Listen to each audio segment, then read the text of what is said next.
ಸಿನಿಮಾದ ನಿರ್ದೇಶಕರು.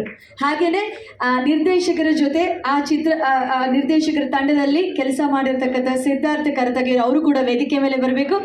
ಹಾಗೆ ಈ ಚಿತ್ರದ ಎಕ್ಸಿಕ್ಯೂಟಿವ್ ಪ್ರೊಡ್ಯೂಸರ್ ಹಾಗೂ ಈ ಚಿತ್ರದಲ್ಲಿ ಆ್ಯಕ್ಟ್ ಕೂಡ ಮಾಡಿದ್ದಾರೆ ರಘುವೀರ್ ಸುರಾಗ್ ಅವರು ವೇದಿಕೆ ಮೇಲೆ ಬರಲಿ.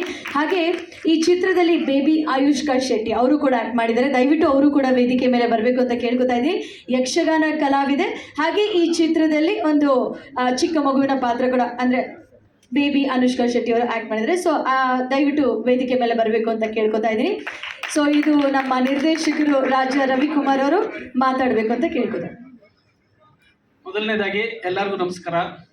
ನನ್ನ ಹೆಸರು ರಾಜಾ ರವಿಕುಮಾರ್ ಅಂತ. ಫಸ್ಟ್ ನಾನು 31 ಡೇಸ್ ಅನ್ನೋ ಸಿನಿಮಾ ಡೈರೆಕ್ಷನ್ ಮಾಡಿದ್ದೆ. ಇದು ನನ್ನ ಬ್ಯೂಟಿ 2ನೇ ಸಿನಿಮಾ. ಎಲ್ಲಕ್ಕಿಂತ ಮುಖ್ಯವಾಗಿ ಫಸ್ಟು ಇವತ್ತು ಪತ್ರಕರ್ತರ ದಿನ. ಸೊ ಇಲ್ಲಿ ಸೇರಿರುವಂಥ ಎಲ್ಲ ಪತ್ರಕರ್ತರಿಗೂ ನಾನು ತುಂಬ ಹೃದಯದ ವಂದನೆಗಳು ಹೇಳಕ್ಕೆ ಇಷ್ಟಪಡ್ತೀನಿ. ವಿಶ್ವ ಹ್ಯಾಪಿ ಪತ್ರಕರ್ತರ ದಿನ.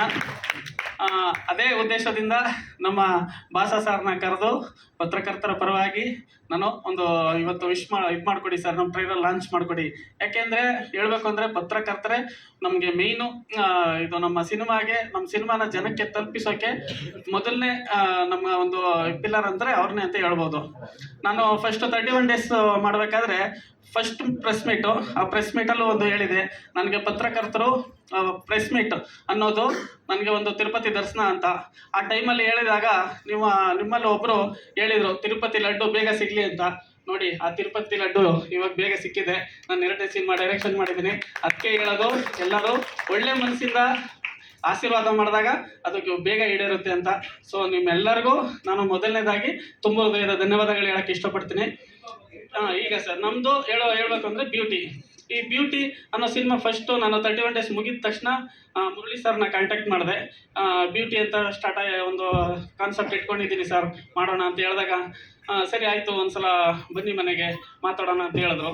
ಸೊ ಅವರು ತನುಜಾ ಮೇಡಮ್ಮು ಅವ್ರ ಹತ್ರ ಹೋಗಿ ಎಲ್ಲ ಕುಂತ್ಕೊಂಡು ಎಲ್ಲ ಅವ್ರ ಮಕ್ಕಳು ಅವರು ಎಲ್ಲ ಸ್ಟೋರಿ ಕೇಳಿದ್ರು. ಸ್ಟೋರಿ ಕೇಳಿದ್ಮೇಲೆ ಒಂದು ಹೆಣ್ಣಿನ ಮೇಲೆ ಮಾಡಿರೋಂಥ ಕಾನ್ಸೆಪ್ಟ್ ಇದು. ಒಂದು ನಮ್ಮ ಟ್ಯಾಗ್ಲೈನ್ ಕೂಡ ಹೆಣ್ಣನ್ನು ಗೌರವಿಸಿ ಹೆಣ್ಣನ್ನು ರಕ್ಷಿಸಿ.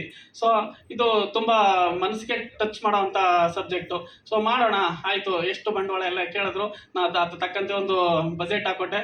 ಆ ಬಜೆಟಲ್ಲಿ ಯಾವುದೇ ಕುಂದುಕೊರತೆ ಇಲ್ದಂಗೆ ಪ್ರತಿಯೊಂದು ಟೈಮಲ್ಲೂ ಆ ಟೈಮ್ ಕರೆಕ್ಟಾಗಿ ಒದಗಿಸ್ಕೊಟ್ರು. ಅವ್ರಿಗೆ ನಾನು ಫಸ್ಟ್ ತುಂಬ ಹೃದಯದ ಧನ್ಯವಾದಗಳು ಹೇಳ್ತೀನಿ.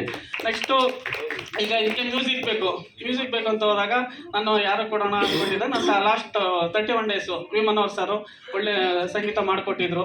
ನಾನು ಏನಂದರೆ ಬಾಂಡಿಂಗ್ ಚೆನ್ನಾಗಿದ್ದಾಗ ಅದು ಒಳ್ಳೆ ಒಂದು ಕಂಟೆಂಟ್ ಚೆನ್ನಾಗಿ ಬರುತ್ತೆ ಅನ್ನೋ ಉದ್ದೇಶ ನಂದು. ಸೊ ಹಂಗಾಗಿ ನಾನು ಮನೋಹರ್ ಸರ್ ಹತ್ರ ಹೋದೆ. ಎಲ್ಲ ಡಿಸ್ಕಸ್ ಮಾಡಿ 5 ಸಾಂಗ್ ಇತ್ತು. 5 ಸಾಂಗ್ನು ಒಂದು ಅದ್ಭುತವಾಗಿ ಮಾಡಿಕೊಟ್ರು. ಸೊ ಅವ್ರಿಗೂ ನಾನು ತುಂಬ ಹೃದಯ ಧನ್ಯವಾದಗಳು ಹೇಳೋಕ್ಕೆ ಇಷ್ಟಪಡ್ತೀನಿ.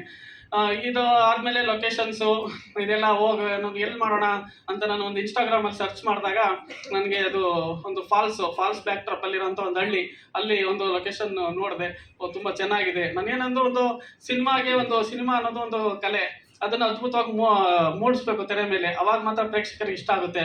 ಸೊ ಆ ಕಾರಣಕ್ಕೋಸ್ಕರ ನಾವು ಮೂಡುಗಲ್ಲು, ಅದು ಕೇಶವನಾಥ ಟೆಂಪಲ್ ಆಗ್ಬೋದು, ಇದ್ರ ಹತ್ರ ಫಾಲ್ಸ್ ಆಗ್ಬೋದು. ಇದು ಕೊಲ್ಲೂರಿಂದ 25 ಕಿಲೋಮೀಟರ್ ಒಳಗಡೆ ಹೋಗ್ಬೇಕು. ಸೊ ಅಲ್ಲಿಗೆ ನಾವು ಟ್ರಾವೆಲ್ ಮಾಡಿ ತುಂಬ ಕಷ್ಟಪಟ್ಟು ಅದೆಲ್ಲ ಶೂಟ್ ಮಾಡ್ಕೊಂಡು ಬಂದು, ಅದಲ್ಲದೆ ಮೇಲ್ಕೋಟೆ ಮತ್ತು ಕುಮಟ ಇಲ್ಲೆಲ್ಲ ಶೂಟ್ ಮಾಡಿದ್ದೀವಿ. ಬೆಂಗಳೂರಲ್ಲೂ ಸುತ್ತಮುತ್ತ ಶೂಟ್ ಮಾಡಿದ್ದೀವಿ. ಒಂದು ಒಳ್ಳೆ ಕಥೆನ ಜನಕ್ಕೆ ಹೇಳಕ್ಕೆ ಹೊರಟಿದ್ದೀನಿ. ಏನಂದರೆ ಈಗ ಪ್ರತಿಯೊಬ್ಬರು ಒಂದು ಗಂಡಸಿನ ಜೀವನಕ್ಕೆ ಒಂದು ತಾಯಿ ಆಗ್ಬೋದು, ತಂಗಿ ಆಗ್ಬೋದು, ಹೆಂಡತಿ ಆಗ್ಬೋದು, ಮತ್ತು ಮಗಳಾಗ್ಬೋದು, ಇವೆಲ್ಲ ಸ್ಟೇಜ್ಗಳಲ್ಲೂ ಮುಖ್ಯವಾಗಿ ಬೇಕಾಗಿರೋವಂಥದ್ದು ಒಂದು ಹೆಣ್ಣು. ಆ ಹೆಣ್ಣನ್ನು ರಕ್ಷಿಸಿ ಗೌರವಿಸಬೇಕು. ಪ್ರತಿಯೊಬ್ಬರಿಗೂ ಆ ಹೆಣ್ಣು ಮುಖ್ಯವಾಗಿರೋದ್ರಿಂದ ಆ ಹೆಣ್ಣನ್ನು ಗೌರವಿಸಿ ರಕ್ಷಿಸಿದಾಗ ಆ ಸುತ್ತಮುತ್ತಲ ಸಮಾಜ ಕೂಡ ಚೆನ್ನಾಗಿರುತ್ತೆ. ಇನ್ ಕೇಸ್ ಆ ಥರ ಏನಾದರೂ ನಾವು ಮಾಡಲಿಲ್ಲ ಅಂತಂದರೆ ಫುಲ್ಲು ಏನಾಗ್ಬೋದು ಅನ್ನೋದನ್ನ ಈ ಕಥೆ ಮೂಲಕ ಹೇಳಕ್ಕೆ ಹೊರಟಿದ್ದೀನಿ. ದಯವಿಟ್ಟು ಕನ್ನಡ ಸಿನಿಮಾಗಳನ್ನ ಕನ್ನಡ ಇಂಡಸ್ಟ್ರಿಲಿ, ಯಾಕೆಂದರೆ ಕನ್ನಡ ಇಂಡಸ್ಟ್ರಿ ಈಗ ಹೇಳಬೇಕು ಅಂತಂದರೆ ಒಂದು ಉತ್ತಮ ಮಟ್ಟಕ್ಕೆ ಹೋಗ್ತಾ ಇದೆ. ಈಗ KGF ಆಗ್ಬೋದು, ಕಾಂತಾರ ಆಗ್ಬೋದು, ಸೂಪರ್ ಆಗ್ಬೋದು, ಇವೆಲ್ಲ ಬಂದಮೇಲೆ ಒಂದು ಒಳ್ಳೆ ಸ್ಟೇಜಲ್ಲಿ ಹೋಗ್ತಾ ಇದೆ. ನಾವು ಇದನ್ನ ಇನ್ನೂ ಜಾಸ್ತಿ ಮಟ್ಟಕ್ಕೆ ಬೆಳೆಸ್ಕೊಂಡು ಹೋಗ್ಬೇಕು. ಈಗ ಹೇಳ್ಬೇಕು ಅಂದ್ರೆ ಕರ್ನಾಟಕದಲ್ಲಿ ಬೆಂಗಳೂರಲ್ಲಿ ಫಸ್ಟ್ ಡೇ ನಾವು ನೋಡ್ತು ಅಂತಂದ್ರೆ ಹಿಂದಿ, ತೆಲುಗು ಸಿನಿಮಾಗಳಿಗೆ ಜಾಸ್ತಿ ಸ್ಕ್ರೀನ್ ಸಿಗ್ತೈತೆ. ಬಟ್ ಆ ಕನ್ನಡ ಸಿನಿಮಾಗಳಿಗೆ ಕಡಿಮೆ ಕೊಡ್ತಾ ಇದ್ದಾರೆ. ಯಾಕೆ? ಕಾರಣ ಇಷ್ಟೇ, ಬೆಂಗಳೂರಲ್ಲಿ ಎಲ್ಲಾ ರಾಜ್ಯದವರು ಜಾಸ್ತಿ ಇದ್ದಾರೆ, ಅವರು ಜಾಸ್ತಿ ಹೋಗಿ ಫಸ್ಟ್ ನೋಡ್ಬಿಡ್ತಾರೆ. ಆದ್ರಿಂದ ಕನ್ನಡದವ್ರು ಜಾಸ್ತಿ ನೋಡಲ್ಲ ಅನ್ನೋ ಉದ್ದೇಶ ಇದೆ. ಇದನ್ನ ಕರ್ನಾಟಕದವರು, ಕನ್ನಡ ಜನ ತುಂಬಾ ಹೃದಯವಂತರು. ಇದನ್ನ ತಪ್ಪು ಅದು ಇಲ್ಲ, ಕನ್ನಡದಲ್ಲಿ ಕನ್ನಡ ಸಿನಿಮಾಗಳನ್ನ ಜಾಸ್ತಿ ನೋಡೋದು ಅನ್ನೋದನ್ನ ಫಸ್ಟ್ ಪ್ರೂವ್ ಮಾಡಬೇಕು. ದಯವಿಟ್ಟು ಕನ್ನಡ ಸಿನಿಮಾಗಳನ್ನ ಗೆಲ್ಲಿಸಿ. ಯಾಕೆಂದ್ರೆ ಇದರಲ್ಲಿ ಸಾವಿರಾರು ಜನ ನಂಬ್ಕೊಂಡಿದ್ದಾರೆ. ಆ ಕನ್ನಡ ಇಂಡಸ್ಟ್ರಿನ ಉಳಿಸಿ ಅನ್ನೋದೇ ನಮ್ಮ ಉದ್ದೇಶ.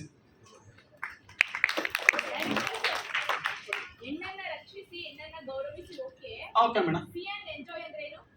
ಮೇಡಮ್, ಇದು ಫಸ್ಟ್ ನಾನು ಬ್ಯೂಟಿ ಅಂತ ಇಟ್ಟಿದ ತಕ್ಷಣ C and enjoy, don't touch and destroy ಅಂತ ಒಂದು ಟ್ಯಾಗ್ ಲೈನ್ ಇಟ್ಟೆ. ಕಾರಣ ಇಷ್ಟೇ, ಒಂದು ಹೂ ಸುಂದರವಾಗಿದೆ, ಆ ಹೂವನ್ನ ವಾವ್ ಬ್ಯೂಟಿಫುಲ್ ಅಷ್ಟರಲ್ಲೇ ಇರಬೇಕು, ಹೋಗಿ ಅದನ್ನ ಮುಟ್ಟಿ ಕಿತ್ತು ನಾಶ ಮಾಡಬಾರ್ದು. ಇದು ನನ್ನ ಟ್ಯಾಗ್ ಲೈನ್ ಆಗಿತ್ತು.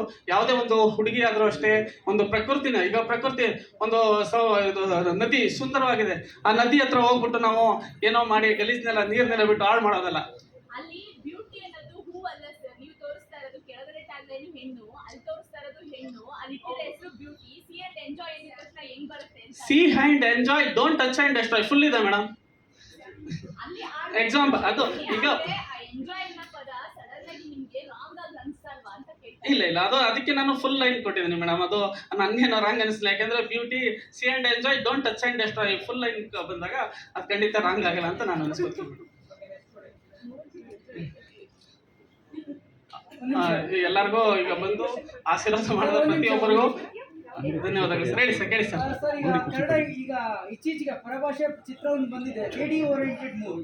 ಸೊ ಹಂಗಾಗಿ ಮಾಹಿತಿ ಬಂಗಾರಮ್ಮ ಫಿಲಿಂ ಹೆಸರು ಯಾವುದೋ ಒಂದು ಬಂದಿದೆ ಸರ್. ಸೊ ಚಿತ್ರದಲ್ಲಿ ಲೀಡ್ ರೋಲ್ ಬಂದು ಫೀಮೇಲ್ ಕ್ಯಾರೆಕ್ಟರ್ ಈ ಫಿಲಿಮ್ ಈ ಫಿಲಮ್ ಅಲ್ಲಿ ಅದು ಲೀಡ್ ರೋಲು ಹೀರೋಯಿನ್ ಸರ್. ಯಾಕೆಂತಂದ್ರೆ ನಾವು ಫಸ್ಟ್ ಕತೆ ಮಾಡಿದಾಗ ಹೆಣ್ಣಿನ ಮೇಲೆನೆ ತಗೊಂಡು ಹೋಗಿರೋದು ಇದು. ಸೊ ಹಂಗಾಗಿ ಹೆಣ್ಣಿನ ಮೇಲೆ ಹೇಳ್ಕೊಂಡು ಹೋಗಿದ್ದೀನಿ. ಲೀಡ್ ರೋಲ್ ಬಂದ್ಬಿಟ್ಟು ಮಹಾಲಕ್ಷ್ಮಿ ಮೇಡಮ್. ಸೊ ಅವ್ರ ಮೇಲೆ ಹೋಗುತ್ತೆ ಕತೆ.